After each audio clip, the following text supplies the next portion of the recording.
Olá, hoje é terça-feira, dia 11 de janeiro de 2022, e o Grupo de Conjuntura está reunido para mais um episódio do nosso podcast. Eu sou Gabriel Chianca, comigo estão os pesquisadores Antônio Lixa e Margarida Gutierrez. O tema do nosso episódio de hoje é o Marco Legal do Câmbio. A legislação, que teve origem em proposta enviada pelo próprio Banco Central do Brasil, foi debatida e aprovada pela Câmara dos Deputados, pelo Senado Federal e sancionada sem vetos pelo presidente Jair Bolsonaro. Então, para começarmos a conversar sobre a lei número 14.286, de 29 de dezembro de 2021, eu quero convidar a professora Margarida Gutierrez. Pois é, gente. Boa tarde, bom dia, boa tarde. Então, o Gabriel já colocou aí o marco legal, né? Essas mudanças têm uma lei por trás, que foi sancionada pelo presidente da República no dia 29 de dezembro, e talvez a coisa mais importante que a gente tem aqui para colocar neste momento é que, por esta lei, as operações no mercado de câmbio podem ser realizadas livremente, sem limitação de valor, observadas a legislação, as determinações do Conselho Monetário Nacional e o regulamento a ser editado pelo Banco Central do Brasil. Então, isso reforça, mais uma vez, o nosso regime de câmbio flutuante e o livre acesso ao mercado de câmbio. Isso é muito importante, porque o Brasil, na verdade, né, tem aí uma história de 100 anos para trás, onde uma série de modificações vem sendo feitas no mercado de câmbio, e isso dá muita insegurança jurídica, porque tem muitas regras que ainda não foram eliminadas, mas que, na prática, já não valem mais. Então, essa lei, na verdade, ela pretende limpar todo um conjunto aí de regras, de leis, que mancham a leitura e vão tornar mais simples, né, o que se pode, o que não se pode no mercado de câmbio. Né? Em linhas gerais, também, uma série de definições ainda precisa ser feita pelo Conselho Monetário Nacional e regulamentada pelo Banco Central Brasileiro. Então, na verdade, todas as mudanças e as limpezas que estão sendo propostas só devem começar a valer em princípios de janeiro de 2023, porque a lei foi promulgada no dia 29 de dezembro de 2021. Então, nós temos aí um espaço de um ano para essas regras, essas regulamentações acontecerem e, de fato, começarem a valer daqui a um ano. Então, tudo, na verdade, que a gente tem pela frente é um processo muito gradual, né, onde o Banco Central vai, então, aos poucos, colocando. Quais são os princípios básicos e quais são as grandes mudanças, vamos dizer assim, dentro dessa lei? Primeiro, contas no exterior, né? Facilitar a abertura de contas no exterior. Isso já é possível hoje? Mas você tem uma série de entraves a que isso torne-se um processo difícil, burocratizado, custoso. Então, pode, mas não pode, porque tem um excesso aí de regras que permeiam esta transação. Então, essa transação, facilitar isso. Segundo, Margarida, sobre Diga. esse ponto, digamos, hoje está permitido que possa existir depósito no exterior, está permitido, não, depósitos de residentes no Brasil, seja instituições financeiras ou pessoas no exterior. O que não está permitido é o pagamento, não, o uso dessas contas para fazerem pagamentos. Tá? Então, agora, no novo marco legal, seriam permitidos que essas contas de depósito também possam ser utilizadas para pagamentos. Ou, no caso de algumas empresas, não, para fazer algumas compensações entre distintas sucursais ou entre distintos setores. Ou, por exemplo, exportadores que vão ter seus dinheiro lá fora não vão precisar internalizar, já podem utilizar aqueles recursos que recebem, que estão lá fora, como pagamento. Então, vai ter para exportador, para instituições financeiras, para pessoas físicas, essa facilidade de utilizar os recursos que estão no exterior e que hoje, digamos, você só pode ter o depósito, mas não pode utilizar, não, você tem que internalizar o recurso para fazer pagamentos, por exemplo. Isso é um grande elemento facilitador, né, das transações entre residentes e não residentes, vai diminuir muito o custo de transação. Uma outra possibilidade que se coloca nesta lei é a abertura de contas em dólar no Brasil. Esse talvez seja o ponto mais polêmico da lei. que a gente acredita? Hoje já tem bancos autorizados a operar no mercado de câmbio que têm contas em dólares no Brasil, para poder operar o mercado de câmbio. Mas uma série de corretoras, agências de viagens, que não podem fazer isso, que, na verdade, tem que se utilizar dos bancos para poder fazer contas em dólar. Mas são operadores do mercado de câmbio. A ideia desta nova lei é permitir que esse outro conjunto de agentes autorizados a operar no mercado de câmbio, além dos bancos comerciais, possam também fazer depósitos em dólar no mercado brasileiro, incluindo aí as fintechs, né? Quanto a pessoas físicas, talvez aí seja o grande ponto, né, a grande discussão, há muitos questionamentos de que isso poderia levar a uma dolarização da economia ou a um risco cambial muito grande dos bancos. Nós acreditamos que o Banco Central, neste primeiro momento, não vai liberalizar a abertura de contas de pessoas físicas em dólar no país. Porque, claro, isso exige que todo o sistema bancário receptor desses depósitos faça um casamento perfeito entre um ativo que eles estão recebendo um passivo em dólar, que é o depósito, e eles têm que fazer um hedge perfeito em relação a esse passivo que eles estarão recebendo. Isso, de fato, exige um aprimoramento do sistema bancário, um conhecimento maior do sistema bancário, para mapear todos os riscos decorrentes desses depósitos em moeda internacional. Então, nós acreditamos que o Banco Central brasileiro vai ser prudente o suficiente no sentido de permitir essa abertura de contas, num primeiro momento, para determinado conjunto de pessoas jurídicas. E, quiçá, no futuro aí muito maior, que a gente não vislumbra o prazo, eventualmente para pessoas físicas. Ainda não é o momento, né? Então, isso também é uma grande novidade da lei. E, por último, eu gostaria Margarida, de mencionar... só nesse ponto, mas as pessoas físicas poderão ter contas em dólar ou em outra moeda no exterior, digamos. sim, isso sim, já podem, e isso vai se facilitar, porque vão reduzir os entraves burocráticos, administrativos, todos os custos de transação. Você hoje pode fazer uma conta em moeda internacional, mas é um processo que você tem que passar por etapas importantes, inclusive no âmbito da Receita Federal, né?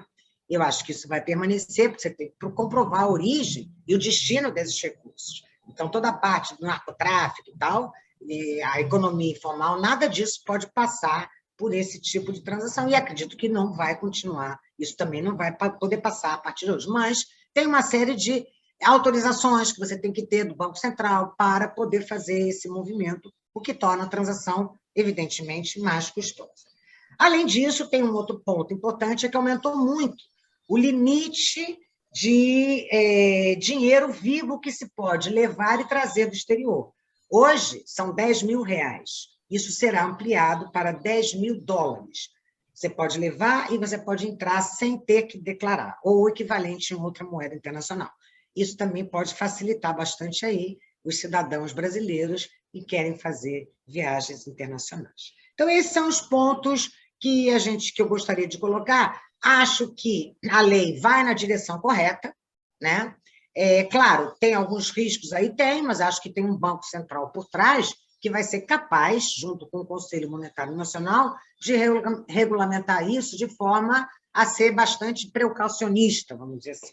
Isso vai aprofundar um pouco a utilização do real frente às moedas outras no mundo, né? Então, isso é bom para a economia brasileira, é bom para todos aqueles agentes econômicos que residem aqui e transacionam com não residentes no país. Então, eu acho que ela está indo na direção correta, e especialmente porque ela está limpando algo que já vem se acumulando há mais de 100 anos no Brasil, que é uma legislação cambial que cada vez está incorporando novos elementos, mas não é capaz de remover os anteriores. Então, isso a lei também é uma grande vantagem. Lixa, deixa com você agora um pouco essa discussão. Não, eu só complementar com alguns detalhes, digamos assim, alguns pontos adicionais, tá?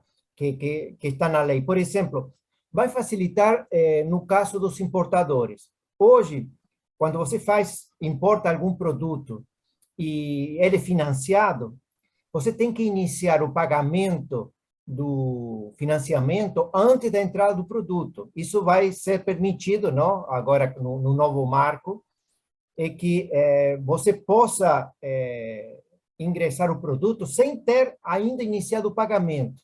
Tá? Ou seja, isso também vai facilitar, não? Hoje em dia, digamos, você vai comprar um produto do exterior, uma empresa vai importar um produto, mas vai financiar, só que o primeiro pagamento é de aqui a um mês, então você não pode trazer o produto até você não iniciar o pagamento. Isso é um detalhe. Tem empresas que têm, empresas, por exemplo, do exterior, instituições não residentes, que são estrangeiras, que estão aqui no Brasil, mas que têm reais lá fora e que tem alguns pagamentos de reais aqui dentro. E que ele agora vai ter um permisso, tá? Vai ter um permisso para você utilizar esses recursos que você tem lá fora em reais e fazer pagamento, se for o caso. Você tem que pagar impostos, ou tem que pagar algum fornecedor aqui dentro, pode utilizar.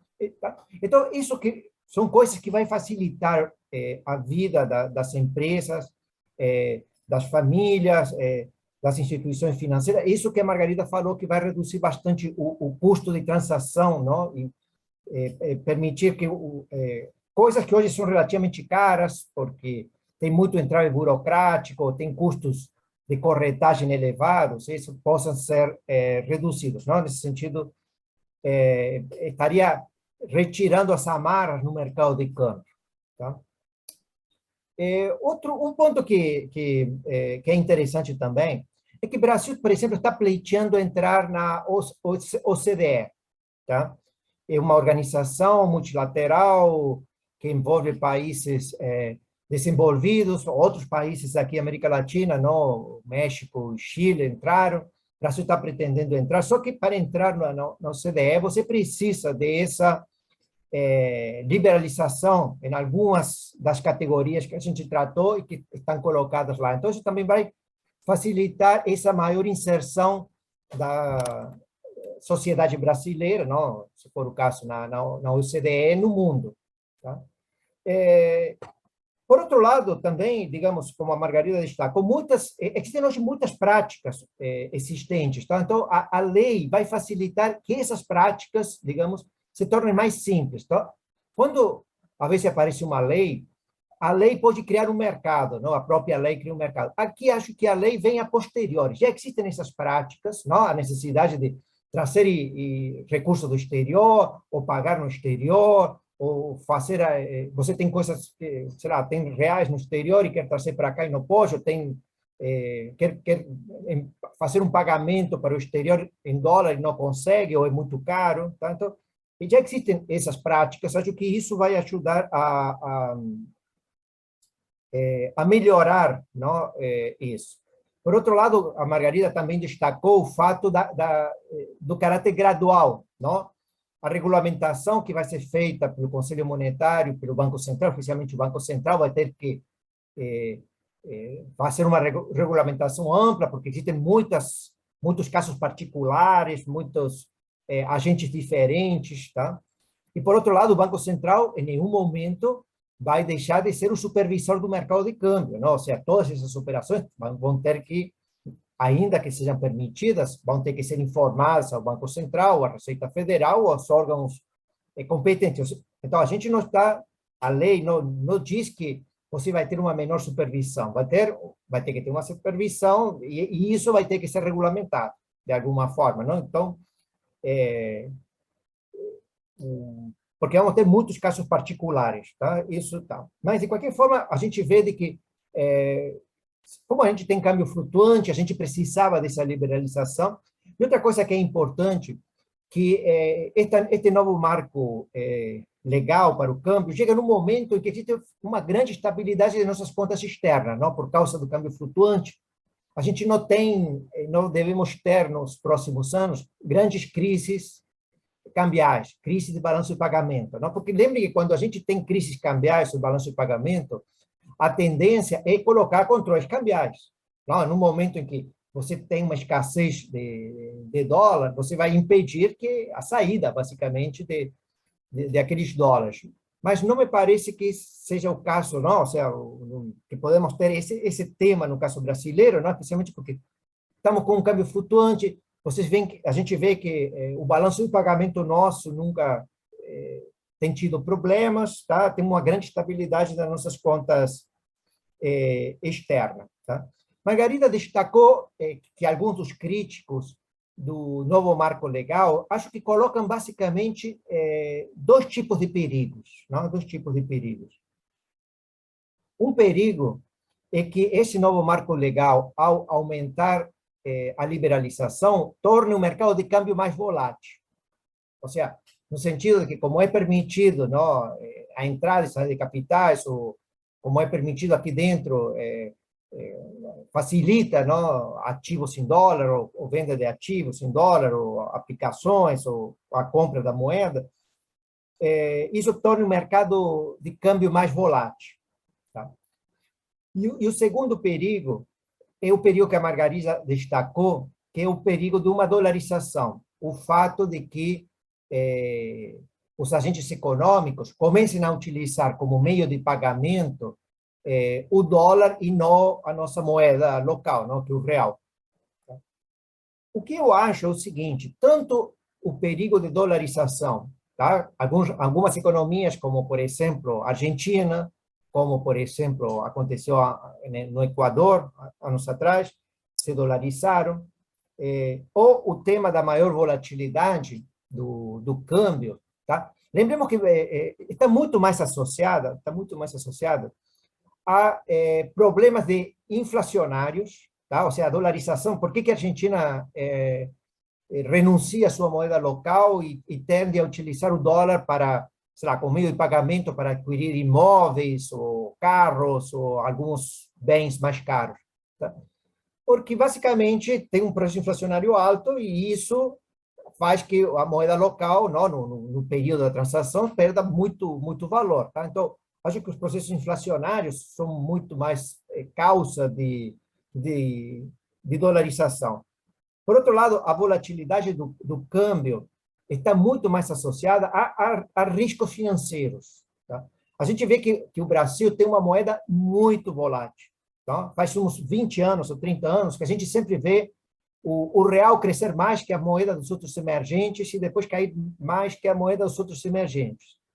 E isso que a gente tínhamos no novo marco legal, tinha marcos legais com bastante restrições ao câmbio. Tá? Então, eu acho que a volatilidade não está associada à liberalização, está associada a riscos. O risco mais importante aqui, notadamente, sempre foi risco fiscais, tá? Risco de que a dívida pública fique fora de controle, ou de alguma forma exista alguma insolvência.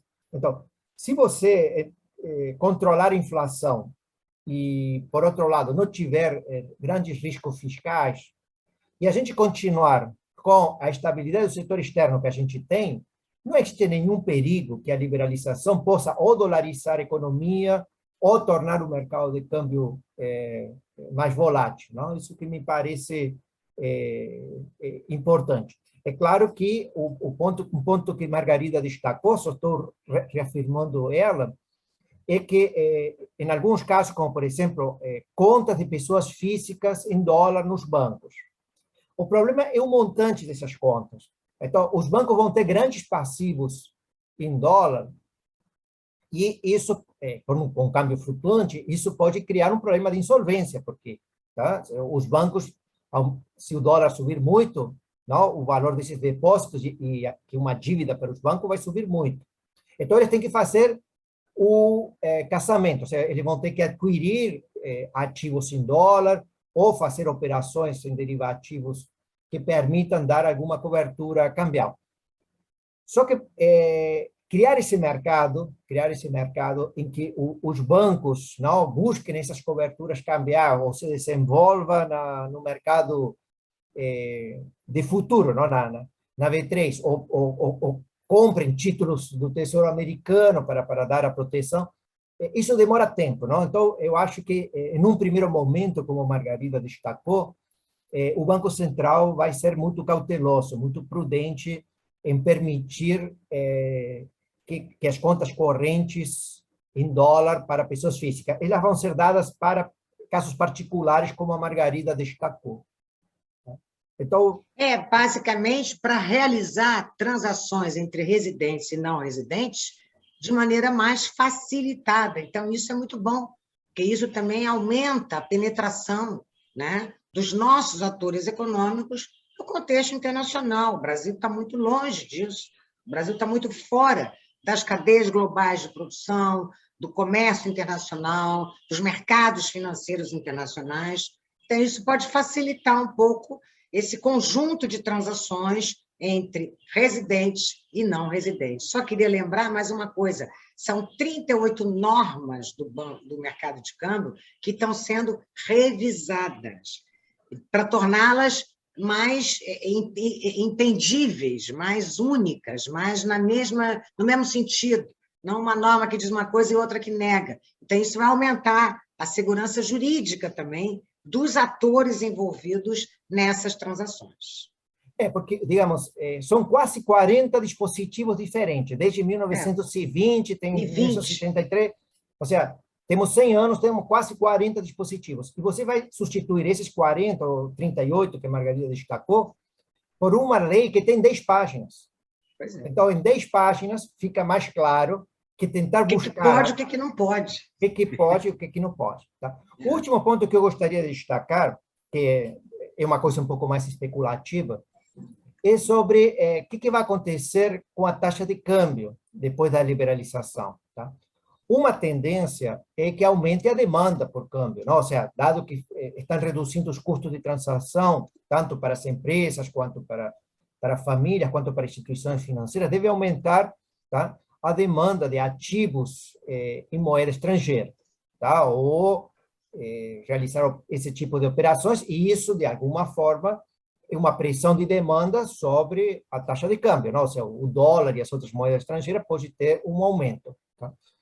Mas, por outro lado, a liberalização permite também um aumento da oferta de esse tipo de ativos em moeda estrangeira. Tá? Seja porque agora as instituições financeiras, as fintech que a Margarida destacou, elas poderão captar lá fora e trazer para cá. Tá? Então, você vai ter também um aumento de oferta. Tá? A pergunta que não está clara, que acho que só a gente vai ver à medida que o processo for se desenvolvendo, o aumento da demanda, o aumento da oferta será maior. Não? É claro que o mercado, não, de câmbio, de todos os ativos e derivativos em moeda estrangeira vai se desenvolver. Tá? Isso, sem dúvida. O que nós sabemos exatamente é se o preço das moedas estrangeiras vai aumentar ou não por causa desse novo marco regulatório. Tá? Isso vai depender muito do que aconteça com a oferta e demanda, e eu não tenho visto entre o debate alguma estimação ou alguma mensuração sobre qual dos dois aspectos vai predominar. Tá? Então, isso eu acho que está totalmente em aberto. Tá? Eu acho que isso vai depender muito do momento também, né, Lixa? Em determinados momentos em que o risco maior na economia brasileira aparecer, é claro, haverá uma demanda maior por dólares, né? Mas em outros momentos também a gente já viu a nossa taxa de câmbio se apreciar durante longos períodos, né? E isso mostra o quê? A atratividade da economia brasileira em várias dimensões, a entrada de dólar, quer dizer, é bom colocar dinheiro no Brasil, na renda fixa, investimento direto, e se nós temos longos períodos aí de apreciação cambial. Então, acho que isso vai depender muito dos momentos que a economia esteja vivendo. Em momentos de maior pressão, de maior risco, é natural, a nossa taxa de câmbio já sobe. Pode ser que ela suba mais um pouquinho? Pode ser. Mas isso mais do que compensa os benefícios que a nova lei nos traz, né, em termos de redução de custo de transação, de penetração da moeda nacional, do real, nas economias, aí, mundo afora, mais do que compensa.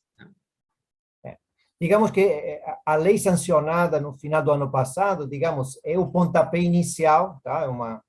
Agora a gente tem que esperar a regulamentação do Banco Central ao longo deste ano. Depois vamos ter os mercados funcionando, não, em 2023, no novo marco legal, com a nova regulamentação. Provavelmente aí vão ter que fazer alguns ajustes, não? e os mercados vão evoluir, vão se criar, não, novos derivativos, novas transações, tá? Dependendo um pouco das necessidades que os agentes econômicos vão tendo, não, nas suas atividades econômicas. Então, digamos, estamos no começo de um novo período que ainda vai ter uma certa evolução. Tá? Mas isso nós consideramos que é um marco estrutural muito importante para a economia brasileira. Um pouco como foi a autonomia do Banco Central, um marco legal importante. E esse eu considero que também é um marco legal importante para modernizar a economia. Bem, acredito que assim nós encerramos o episódio de hoje sobre esse tema tão relevante e recente que é o Marco Legal do Câmbio. Lembrando que o podcast do Grupo de Conjuntura está disponível no YouTube e também no Spotify toda terça-feira. Nos vemos na semana que vem. Até lá!